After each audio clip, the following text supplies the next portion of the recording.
امشب در خدمتتون هستیم با مبحث ریپوینت. ریپوینت چی هستش؟ ریپوینت یک پروژه رو فضای بلاکچین. بلاکچین رو همه با ارزهای دیجیتال میشناسن، اما ارزهای دیجیتال قسمتی از فعالیت و خدمات حوزه بلاکچین هست. بلاکچین یک فضایی که افراد میتونن تو این فضا ذخیره اطلاعات انجام بدن. هر اطلاعاتی که مد نظرتون هست رو میتونید رو فضای بلاکچین قرار بدید و بعد از ذخیره سازی اون اطلاعات نه ویرایش میشه، نه هک میشه، نه بین میره و کاملا خود اجرا هستش. آینده درآمد غیر متمرکز همینجاست با ریپوینت. چرا؟ شفاف، غیر قابل توقف، بدون تاریخ انقضا، امکان کسب درآمد حتی بدون معرفی افراد هم داره. ریپوینت به درد همه میخوره. چرا؟ چون شاید خیلی به معرفی کردن زیاد علاقه نداشته باشه، بگه هرچی این پیتزا هست روی میز همش مال خودمه، به کسی دوست ندارم بدم. میگم اوکی. حتی بدون معرفی کردن هم افراد میتونن درآمد کسب کنن و امنیت کامل روی فضای بلاکچین رو برخوردار هستش.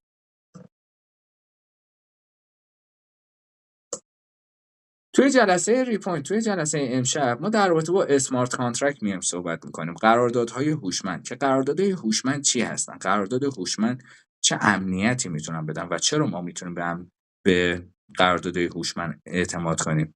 مباحث بحث شفاف، امن و بدون تاریخ انقضا بودن پروژه ریپوینت رو با هم دیگه بررسی میکنیم.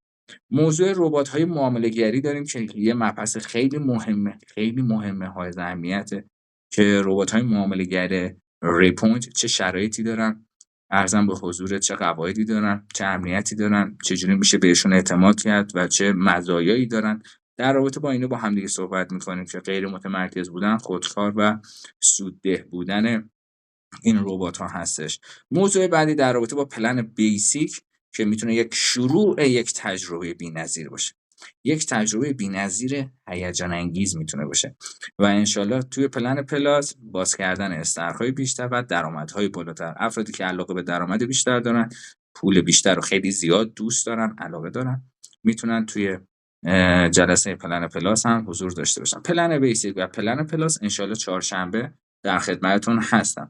در رابطه با دو قسمت اول، اسمارت کانترکت ها چی هستن، قراردادهای هوشمند چی هستن و بحث ربات‌های معامله‌گری امشب در خدمتتونم. بریم یه ویدیو در رابطه با قراردادهای هوشمند ببینیم که قراردادهای هوشمند یکی از خدمات روی فضای بلاکچینه که این خدمات چجوری میتونن افراد بهشون اعتماد کنن و چه مزایایی دارن. بریم اینو با هم ببینیم. سلام، قراردادهای هوشمند چی هستن که امروز خیلی محبوب شدن و قراره چه مشکلاتی رو حل کنن؟ بیا تا بریم تو این پست کامل براتون توضیح بدم.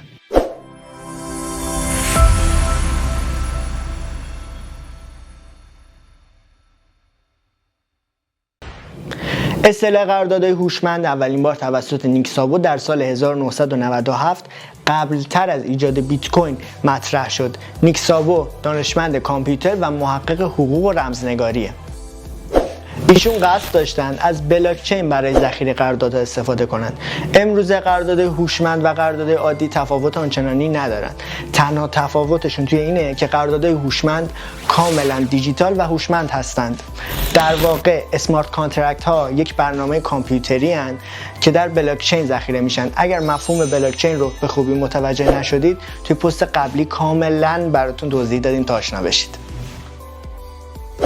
برای اینکه بهتر با مفهوم اسمارت کانترکت آشنا بشید، میخوام یه مثال ساده براتون بزنم. یادتون هست دستگاه فروش خودکار مواد غذایی رو که از شما یه پولی میگرفت و بهتون خوراکی میداد؟ این دستگاه ها با گرفتن اعتبار یا پول از شما به شما چیزی که دوست داشتین رو میدادن. هنوز این دستگاه هستن و روز به روز دارن پیشرفته تر میشن. در واقع یک نوع قرارداد هوشمند بودن که با گرفتن پول یا تیکت بهتون چیزی رو میدادن بدون هیچ واسطه و هیچ آدم معتمدی. اسمارت کانترکت ها دقیقا همینطور هستن که یک پروتکل بدون واسط با اجرای خودکارن که طبق شرایط و ضوابط اون اداره میشن و بندهای قرارداد توسط بلاکچین ذخیره و اجرا میشن. دقیقاً قراردادهای هوشمند مثل قراردادهای معمولی هستند، با این تفاوت که بر بستر بلاکچین و با زبان برنامه‌نویسی نوشته میشن. برای انعقاد یک اسمارت کانترکت، طرفین قرارداد جزئیات و کلیات رو در کد مینویسه و با هم توافق میکنن و در بلاکچین ذخیره‌اش میکنن. در حال حاضر تعداد انگشت شماری بلاکچین وجود دارند که از قرارداد هوشمند پشتیبانی میکنن که بزرگترین اونا بلاکچین اتریومه. اتریوم به طور خاص برای پشتیبانی از قرارداد هوشمند خیلی کاربردیه که به کمک زبان برنامه‌نویسی سالیدیتی میتونید اونا رو بر بستر اتریوم برنامه ریزی کنید و بنویسید. و اصلا زبان برنامه‌نویسی سالیدیتی برای نوشتن اسمارت کانترکت ها بر بستر اتریوم به وجود اومدن. حالا شاید براتون سوال پیش بیاد که چرا اصلا باید به قرارداد هوشمند اعتماد کنیم؟ خب از اونجایی که یک قرارداد هوشمند روی بلاکچین ذخیره میشه، ویژگی خیلی جالبی رو به ارث میبره. یکیش اینه که اونا تغییر ناپذیرن و در شبکه توزیع میشن. تغییر ناپذیر بودن به این معنیه که وقتی یک قرارداد ثبت میشه دیگه کسی نمیتونه پشت سر شما بره و رمز رو تغییر بده یا دستکاری بکنه. و توزیع شده به این معنیه که خروجی قرارداد شما رو همه افراد داخل شبکه تایید میکنن. بنابراین هیچ فردی نمیتونه قرارداد رو مجبور به آزادسازی وجوه بکنه، چون که همه افراد داخل شبکه اون رو میبینن و این فرایند رو نامعتبر علامت گذاری میکنن. همین امره که باعث میشه دستکاری قرارداد غیر ممکن بشه. اسمارت کانترکت ها رو میتونیم برای موارد بسیار مختلفی استفاده کنیم، نه فقط در ارزهای دیجیتال و قراردادهای مالی جمعی که بیشترین کاربرد فعلی رو دارن. مثلا شرکت‌های بیمه میتونن از اون برای رسیدگی به قرارداداشون و برخی مطالباتشون استفاده کنن، یا شرکت‌های پستی میتونن از اون برای پرداخت در هنگام تحویل استفاده کنن و خیلی مثال دیگه که دوست داریم شما برامون تو کامنت ها بنویسید. امیدوارم مفهوم قرارداد هوشمند رو به خوبی متوجه شده باشید و کاملا باهاش آشنا شده باشید. برید ببینید کجاها میتونید ازش استفاده کنید و اینکه لایک و کامنت فراموش نشه. بهمون انرژی بدید تا ویدیوهای بعدی. خدا نگهدار.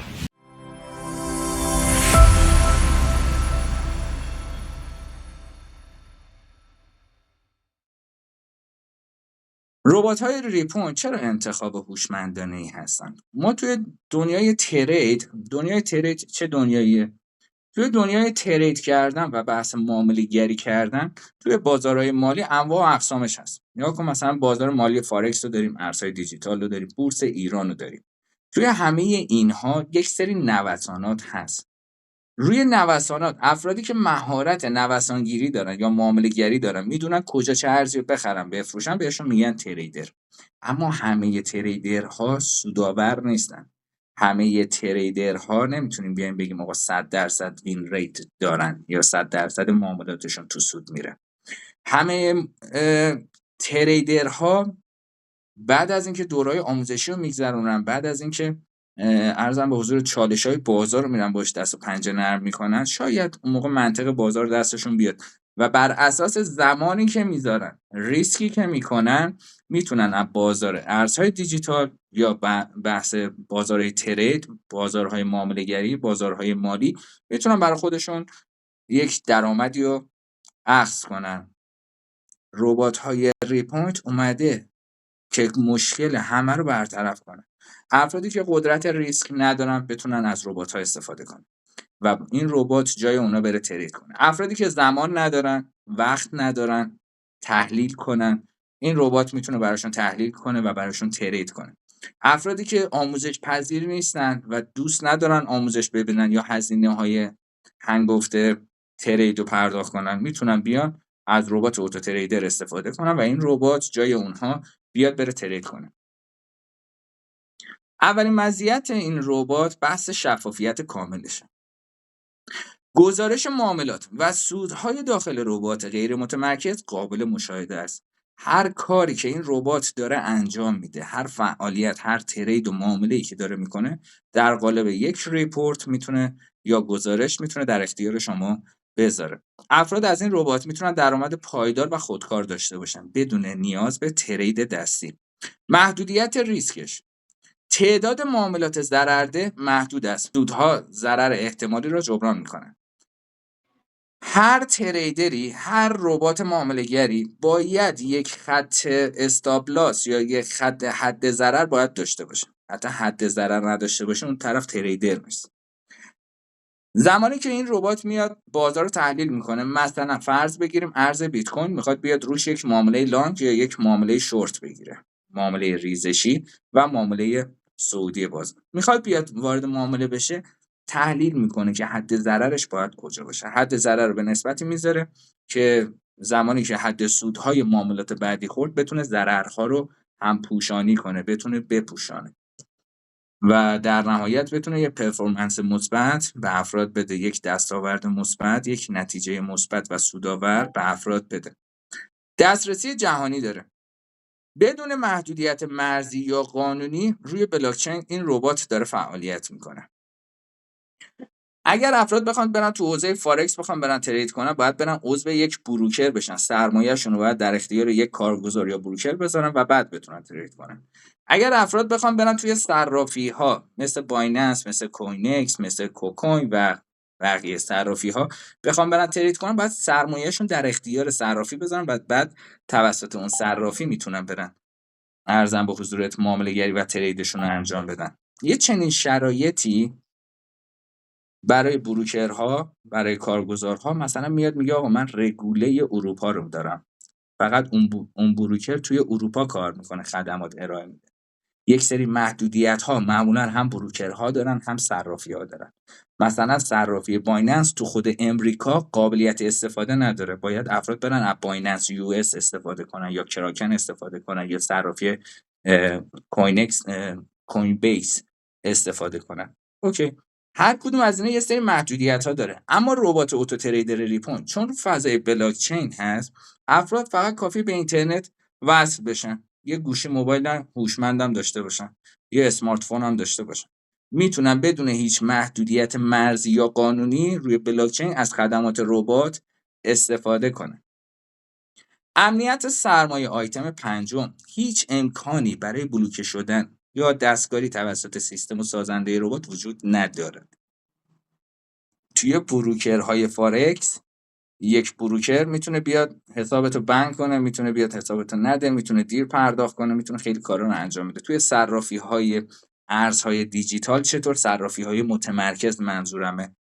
اون صرافی میتونه خیلی کارها از دستش برمیاد انجام بده. این ربات چون به صورت غیر متمرکز رو فضای بلاک چین هست، همه افراد خیلی راحت میتونن بیان ازش استفاده کنن. توی کدنویسی ربات امکان دستکاری یا امکان برداشت حتی توسط خود سازنده این ربات هم وجود نداره.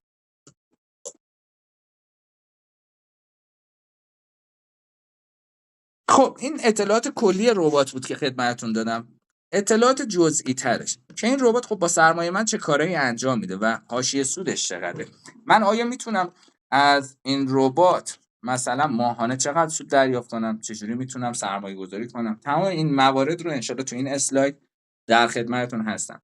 یکی از آپشن های قشنگ و زیبای این ربات چیه؟ از شما نمیاد حق اشتراک دوره‌ای بگیره، بگه ماهانه اینقدر بده یا 3 ماه اینقدر دلار پرداخت کن یا سالانه مثلا چند هزار دلار پرداخت کن، $1000، $1500، $3000 تا $7000. یه سری ربات‌ها فقط حق اشتراک استفاده کردن از رباته. این ربات نمیاد بگه که آقا شما بیا این هزینه‌های دوره‌ای رو انجام بده، میاد میگه که من تو سودآوری کردن برای شما میام مشارکت میکنم، مشارکت در سود دارم. هر میزان ترید، هر میزان معامله‌گری که بتونم انجام بدم که میدم، در انتهای ماه هر میزان سودی که دریافت شد 75% اون سود برای شما، 25%ش اتوماتیک این ربات به حساب برنامه‌نویسان این ربات واریز میکنه. مشارکت در سود داره. برای من و شما باید سودآوری کنه که خودش سود ببره. سود خودش در گروه سودآوری کردن برای ماست. این یکی از پوینتاشه. توی پلن پلاس 80% سود متعلق به فرد سرمایه گذار میشه و 20% از سود سهم برنامه‌نویسای این ربات هست. به طور تقریبی چون نمیشه درصد ثابت تعیین کرد، بازارهای مالی چون نوسان دارن، تعداد معاملات سودده ضررده کم و زیاد میشه، معمولا نمیشه یه درصد ثابتی رو تعیین کرد. تقریبا بین 5% تا 10%، 12% تو سال 2024 12.4% هم سودآوری کرده. میتونه سودآوری کنه برای افراد بین 5 تا 10%. میانگین سودیه که این ربات میتونه حاصل کنه برای فرد سرمایه گذار این ربات یه قدمت 4 ساله داره دوستان، یعنی تو 4 سال گذشته تونسته پروفیتیبل باشه، سودآور باشه. ما تو 4 سال گذشته توی دنیا اخبارهای خیلی سنگینی بود، جنگ‌های مختلفی، بازارهای مالی به خودشون دید، نوسانات شدید بازار بود و این ربات توسط اون استراتژی معاملاتی حرفه‌ای که داره با مدیریت سرمایه‌ای که داره رعایت میکنه تونسته تو 4 سال گذشته سودآور باشه. این یکی از پوینت های مهمه، یعنی اصلا نمیاد ریسک کنه با سرمایه مردم. سرمایه در اختیار صاحب ولته، برداشت سرمایه به آدرس ولت واریزی می باشد. این ربات چون تو حوزه دی اف و قرارداد هوشمند هست، شما توسط یک ولت، یک کیف پول ارز دیجیتال میتونی از این ربات استفاده کنی. سرمایه‌ای که در اختیار ربات صاحب ولت داره میذاره، قانون برداشت سرمایه فقط توسط صاحب ولته، یعنی هیچ کس به غیر از صاحب ولت دسترسی به این سرمایه داخل ربات نداره. صاحب ولت شما عزیزی هستی که داری از ربات استفاده میکنی و فقط به همین آدرس ولت این پول واریز میشه. بنابراین یه نوت اینجا من بهت بدم، حواست به 12 تا کلمه کیف پولت باشه. اگر گمش کنی هیچ راه بازگشتی نداره، چون هیچ کس به غیر از صاحب ولت دسترسی به اصل سرمایه نداره. قابلیت دریافت سود مستمر بدون تاریخ انقضا و استفاده از سود مرکب هم میشه اینجا انجام داد. از اونجایی که این ربات روی بلاکچین ثبت شده و در قالب یک دی اپ، یک دیسنترالایز اپلیکیشن، یک برنامه غیر متمرکز که رو فضای بلاکچین داره اتوماتیک به کارش ادامه میده، میتونه برای شما یک سود مستمری رو داشته باشه. سرمایه که در اختیار خودت، به غیر از خودت کسی نمیتونه دست به این پول بزنه، دست به این سرمایه بزنه و توی قرارداد ربات هیچ تاریخ انقضایی درج نشده. بدون تاریخ انقضا میتونه سود مستمر داشته باشه و حتی میتونی استفاده کنی از سود مرکب. برای فعال نگه داشتن ربات تنها کافی ماهانه $1 حق اشتراک پرداخت کنی و همچنین میتونی به صورت یکجا با پرداخت $6 برای 6 ماه ربات خودت رو بدون نگرانی فعال نگه داری. تا زمانی که این $1 یا $6 6 ماه پرداخت میکنی، این ربات میتونه روی سرمایه شما ترید انجام بده. سرمایه گذاری شما در ربات کاملا متعلق به خودته، چه $50 چه $30,000. کف سرمایه $50,000، سرمایه گذاری $50، سقف سرمایه گذاری $30,000. بین $50 تا $30,000 این ربات شما میتونید بیاید داخلش سرمایه گذاری کنید و برای ترید کنید و هیچ بخشی از سرمایه گذاری شما به اسپانسر یا فرد دیگری پرداخت نمی شود. سرمایه متعلق به خودته. استفاده کردن از این ربات هم کاملا اختیاریه. میتونی الان ازش استفاده کنی، 6 ماه استفاده کردی، سودتو گرفتی، بعد کل سرمایه‌تو دوست داشتی خارج کن، یه سال بعد سرمایه دستت اومد، باز بیا سرمایه بذار داخلش، تا زمانی که سرمایه داخلش گذاشتی برات ترید میکنه. یا دوست داری هر ماه یه میزانی پس‌انداز $20 $50 $60 $100 هر چقدر دوست داری بریزی داخلش که هم ارزش پولت حفظ بشه، هم بتونه برات یه خلق سودی انجام. در رابطه با سود مرکب، آقا سود مرکب یعنی چی و چه تأثیری میتونه داشته باشه؟ بریم اینجا رو یه مثال تو این اسلاید زدیم، بریم مثال رو با هم دیگه بخونیم. میانگین سود ماهانه ربات حدود 8% که در طی 1 سال به طور منطقی میتواند به شما بازدهی بسیار جذابی بدهد. اگر هر ماه سودتان را برداشت کنید، هر ماه که داره بهت 8% سود میده، سوداتو برداشت کن. در پایان سال چیزی حدود 96% سود خالص دریافت کردی. هر ماه سودات اگر برداشت کنی 96% سودآوری کردی. اما نکته جالب اینجاست، اگر سود ماهانه رو برداشت نکنی، ربات به صورت اتوماتیک اونو میاد به اصل سرمایه‌ات اضافه میکنه. این یعنی سرمایه شما در ماه بعد بزرگتر شده، بیشتر شده و سود بیشتری هم به شما تعلق میگیره. برای مثال اگر تنها با $100 یه مثالی زدیم که همه بتونن انجام بدن. با $100 سرمایه گذاری کنید و 1 سال هیچ سودی برداشت نکنید. ماه اول $8 بهت داد، بذار رو اصل سرمایه که حالا تو جدول بیشتر در موردش صحبت می‌کنیم. یعنی از قانون سود مرکب استفاده کنید. سرمایه شما در پایان سال در حدود $250 خواهد رسید. یعنی نزدیک به 150% سود. این روند میتواند سالیان سال ادامه پیدا کند و سرمایه‌تون را چندین برابر کند. توجه داشته باشید. ربات حداکثر روی $30,000 سرمایه فعال معامله می‌کند و مبالغ بالاتر از این حد وارد ترید نمی‌شود. اگر $30,000 فرض بگیر امروز اومدی سرمایه گذاری کردی، ماهی $2,100 $2,000 $2,400 $2,500 داره بهت سود میده. اما دیگه $32,000 روش ترید نمیشه، رو همین $30,000 ماکسیموم ترید میشه. حالا اون اضافهش رو میتونی برداشت کنی و یه ربات دیگه بخری و وارد ربات بعدی بشی. حالا اینو بهش میرسیم جلوتر. اومدیم یه مثال زدیم. سرمایه افراد، این داستان سود مرکب به این سبک و سیاقه. یعنی طرف میاد بهم میگه خب مهران من 1 سال نمیتونم پولمو نگه دارم. میگم خب چند ماه میتونی نگه داری؟ بذار همون چند ماه حداقل یه میزان سودآوری بکنی، سود مرکب بگیری. این نکته هم داشته باش، هر زمانی که خواستی میتونی اصل سرمایه تو برداشت کنی، ظرف 3 ثانیه 5 ثانیه برداشت میشه. هر وقت دوست داشتی میتونی سودات هم برداشت کنی. هیچ محدودیت و ممنوعیتی برای برداشت سرمایه یا بلوکه شدن سرمایه نیست. $100 توی ماه اول فرد میاد سرمایه گذاری میکنه. در انتهای ماه $8 معادل 8% سرمایهش سودآوری کرده. توی ماه دوم دست به سود سرمایهش نمیزنه. همون $108 داخل ربات هست. این شخص داره به زندگیش ادامه میده، این ربات هم به وظایف خودش داره انجام وظیفه میکنه، کارهای خودش رو داره انجام میده. روی $108 $8.64 سود میده. نگاه سودت بیشتر شد. درسته الان شاید چشمگیر نیست، ولی به مرور زمان خودت نگاه کن به چه اتفاقی رقم میزنه. ماه دوم هم سود بهت داد، میذاره رو اصل سرمایه‌ات. تو ماه سوم با $116.60 شروع میکنه کار کردن. $9 بهت سود میده، $9.30. همین پروسه ادامه پیدا کنه، تقریبا توی 6 ماه اول 50% میتونه بهت سودآوری کنه. توی 6 ماه سود مرکب 50% تقریبا میتونه برای شما سودآوری داشته باشه. همین پروسه ادامه پیدا میکنه تا پایان سال. $250 $251 به صورت تقریبی میتونن افراد اصل سرمایه‌شون باشه. بعد از 12 ماه، تو ماه 12 شما $233 داخل ربات داری. انتهای ماه 12 $18 داره به شما سود میده که اینم روی خود اصل سرمایه‌ات میذاری. تقریبا $251 میتونی سرمایه داشته باشی.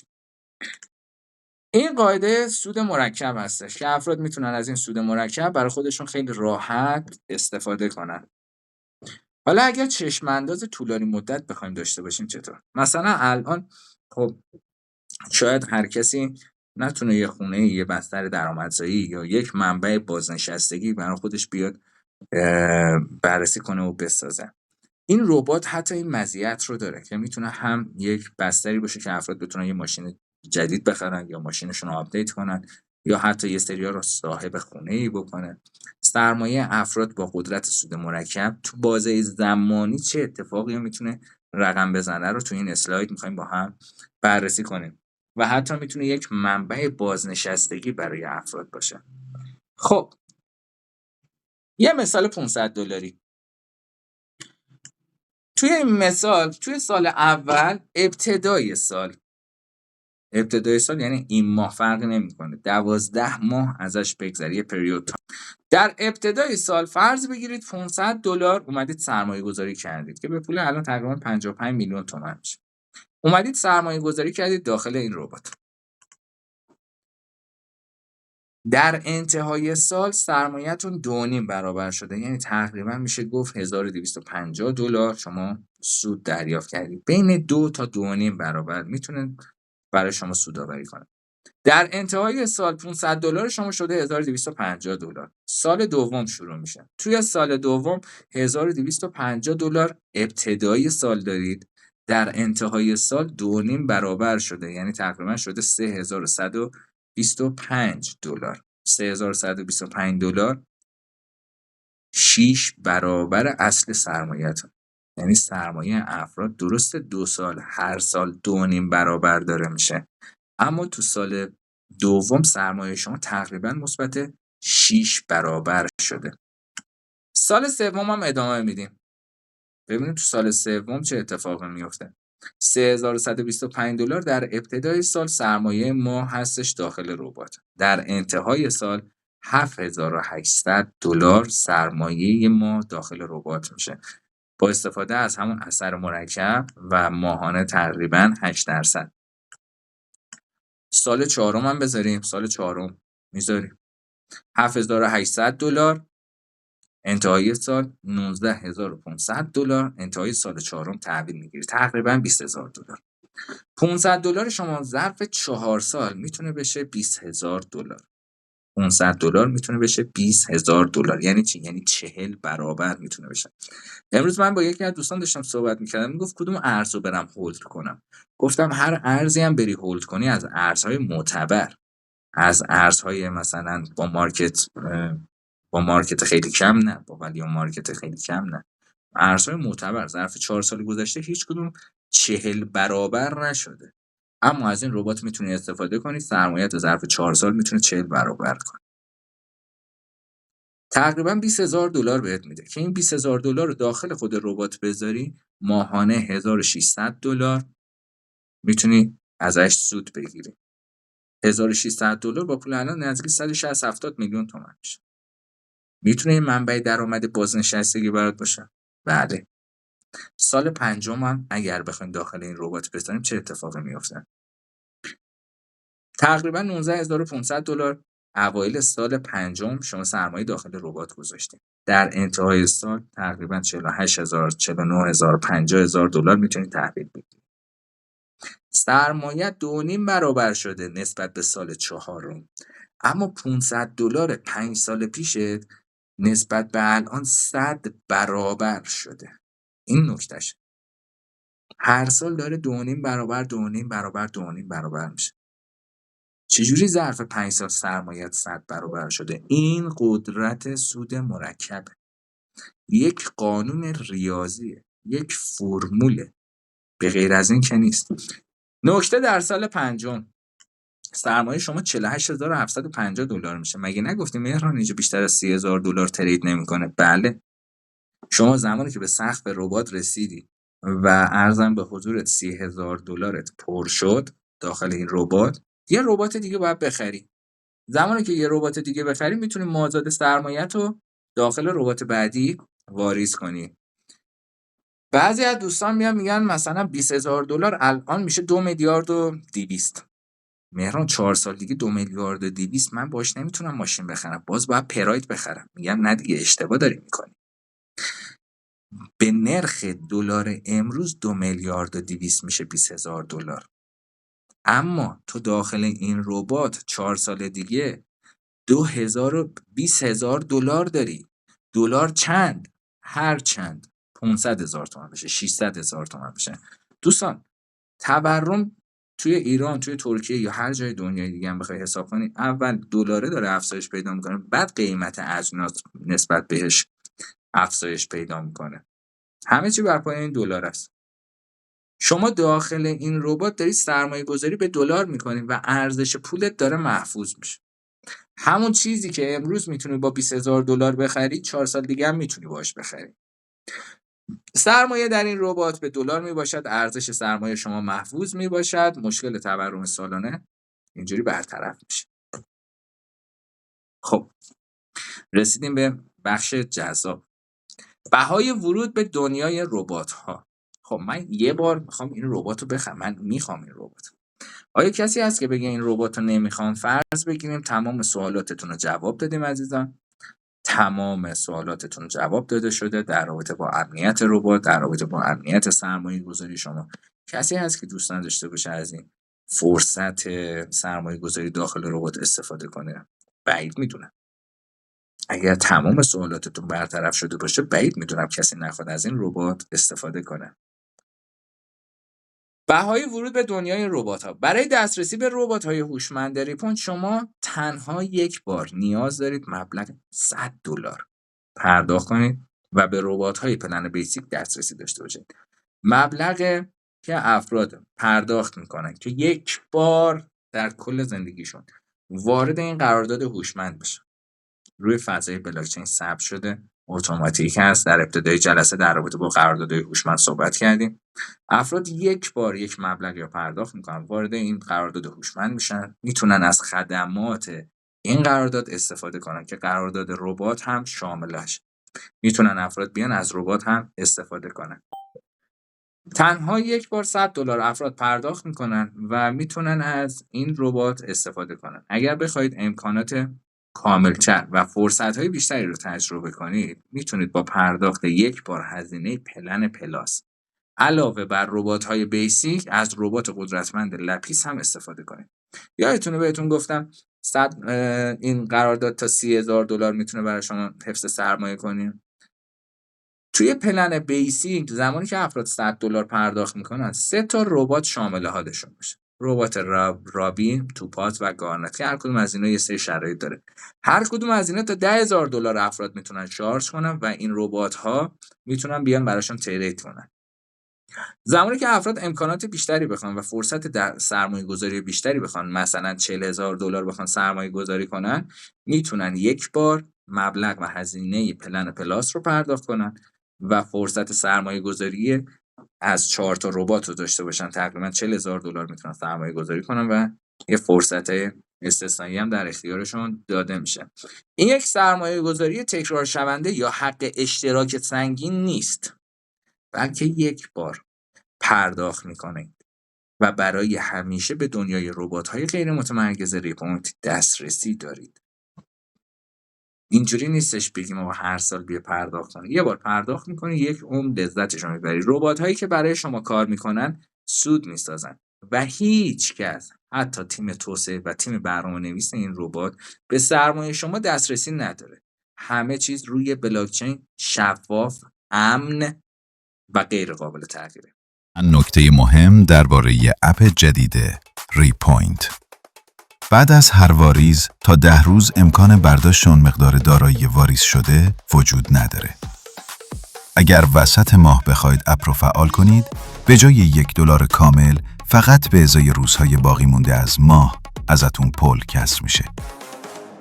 همیشه مقداری پول در کیف پولتون داشته باشید، چون تمام تراکنش‌های داخل اپ کارمزدشون با پول پرداخت میشه. وقتی امروز در یک ربات دیپازیت میکنید، تریدها از فردا شروع میشن. یعنی همون روز ترید روی دارایی شما انجام نمیشه. 12 کلمه بازیابی کیف پولتون رو هرگز گم نکنید. در صورت از دست رفتن بازیابی ممکن نیست. اگر در میانه ماه از گزینه کلوز بات استفاده کنید، سود اون ماه رو دریافت نمی کنید. اگر به هر دلیلی نیاز به برداشت دارایی در وسط ماه داشتین، از گزینه ویدرا استفاده کنید. اگر دارایی شما در یک ربات کمتر از $50 باشه، اون ربات برای شما ترید انجام نمیده. اگر بیشتر از $10,000 در یک ربات سرمایه گذاری کرده باشید، فقط روی $10,000 ترید انجام میشه. تمام این قوانین به صورت خودکار روی اسمارت کانترکت اجرا میشن و غیر قابل تغییر هستند. بنابراین تیم پشتیبانی هم امکان ایجاد هیچ تغییری برای کاربران نداره.